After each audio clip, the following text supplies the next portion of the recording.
In this video, I'm going to share my screen and show you the exact virtual assistant portfolio that I personally used to find a client.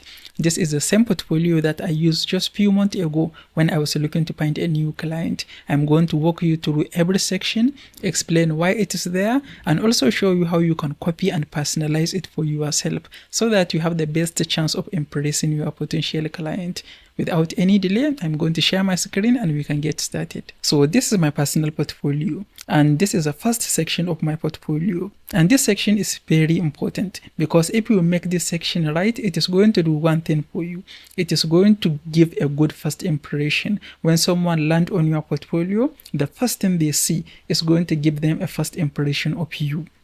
And that is why it's very important to have your nice smiling picture on in the first section of your portfolio, just as I have it right here. And then you have your name and a short description of what you can do for your client. And one mistake many people make is they take the picture not something as very important, and your picture in the first section of your portfolio is super important because having your nice smiling face on in the first section is what is going to give the first good impression of you. If you have a picture that is not professional or is not even clear enough, or you just crop yourself out of a group picture, it's not going to give that first good impression. And this text is very important because this text is what is going to communicate to your potential client that they are in the right place. So you have to make sure that whatever you write here is something that when your potential client read, they feel like, yes, I need that, so that they are going to go to the next section. And immediately after this section,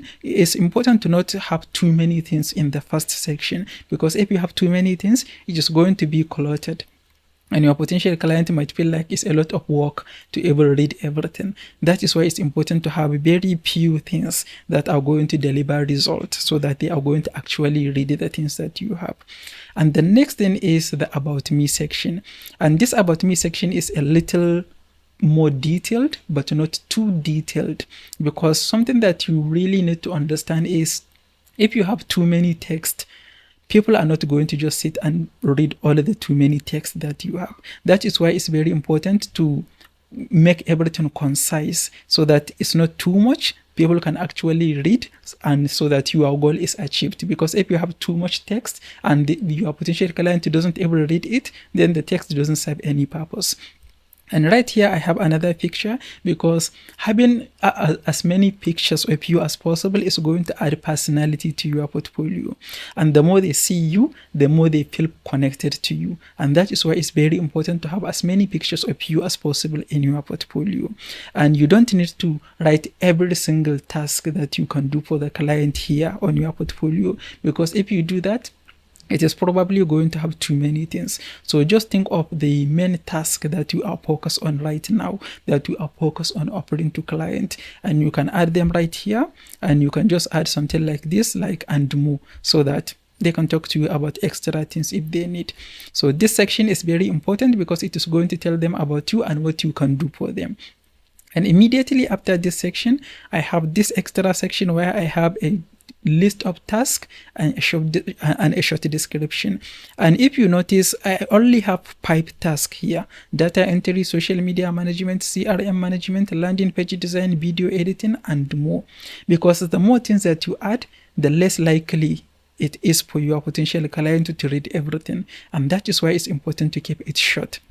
I've been having this and more, it cover everything. So if they feel interested, they can talk to you about other things that you might not have listed here. And the next section is super important because I have a video right here, a video introduction. This short video introduction, I introduce myself, what I do, and I go into more details about the services that I can offer to my client. Because watching a video is easier than reading text, and that is why instead of having all the text on the portfolio, I speak the text in the video. So I explain everything within like 4 or 5 minutes. They are going to consume all the information, whereas if I write it all, they are not going to read it. And watching a video of me talking to them is going to add more personality to my portfolio. They are going to feel more connected to me. And that is why it's very important to add a video here. You don't have to have like an office background like I have here. Even a plain wall background is going to be good enough. What is important is the information that you are sharing with your potential client. You talk with confidence and you tell them what they need to hear. You tell them something that is going to convince them to talk to you. Nothing else. Anything that is just extra, you just delete it out of the video. Your confidence in your video is going to help them feel more connected to you, and they are going to feel more interested in talking to you. And that is why a video is important. And nowadays, almost any mobile phone can record a good video. So you are good there. Even without a microphone, if you have a silent room, your mobile phone can record a good quality audio and video that you can use in your portfolio. And the next section, after this section, they have a good idea of what I can offer to them, all my experiences, and what I can do for them. The next thing that they are going to have in their mind is doubt whether they can trust me or not. And that is why the next section is going to solve that problem. If they have doubt whether they can trust me or not, the next section is my testimonials. I have a video testimonial here. These are 3 video testimonials from my previous client. So they can just click each one video and they can hear from my client that I work for. And down here, there are other text-based testimonials. So they know what I do. They understand whether the services I offer are relevant to them or not. If they have doubt whether I can really do the job or not, these testimonials are going to help prove to them that yes, I know what I am doing. And the next thing is just a section for them to contact me, to talk to me. So if they want, they can just fill out a form and submit, and I'm going to receive it in an email, or they can send me an email, or they can send me a WhatsApp message or something like that. I have my phone number here. And I have 2 social platforms, Facebook and LinkedIn.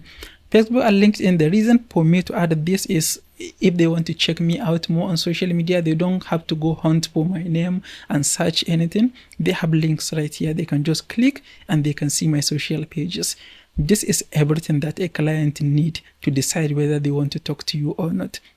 And if you have something like this, then as long as the services you offer are right and you set it up well, your potential clients are going to want to talk to you. This kind of portfolio is going to really help you book interviews with clients. And the next question you are going to have is, where are you going to build your portfolio? My personal portfolio, I built it on a WordPress website. I have a personal website hosted on WordPress, so I build my portfolio there. But there are so many different places to build a portfolio. If you are a beginner, having a website is probably too challenging. Buying a domain name, signing up for web hosting, designing a website is a lot of things. So you don't really need a personal website. Any place that you can have a web page is good enough. You can create your portfolio in a Canva website where you can share a link and potential client can click a link and check out all the sections of your portfolio. You can create your portfolio in Google site.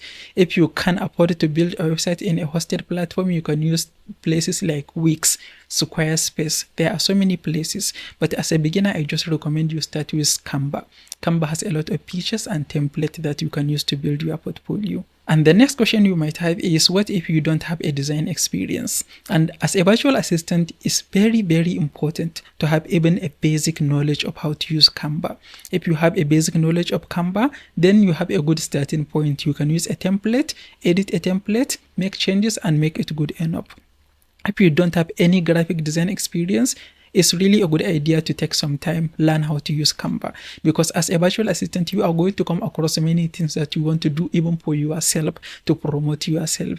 You are going to find clients who are going to need some things that if you have that graphic design experience, even not as a professional, basic graphic design experience, it's going to help you a lot. And even if you know how to use Canva properly, but you really want to have a very professional portfolio, if you can afford it, you can hire a designer to design a professional portfolio for you without using a template so that it is unique. But this is something you should do only if you really can afford it. Because if you can't afford it, the most important thing is having the right sections and having the right content in your portfolio, not how unique and aesthetic your design is. And so the next thing you shall do is take some time, go through the portfolio that I just showed you and see if you don't have anything. If you don't have nice professional pictures you can use, take some time to take some professional pictures, take some time to record a video introduction, take some time to write a good title, a good short introduction of yourself, and a list of services you offer. And you can check out this next video to learn all the basics of creating a portfolio in Canva. If you find this video helpful, please give it a like and don't forget to subscribe. I will see you in the next one.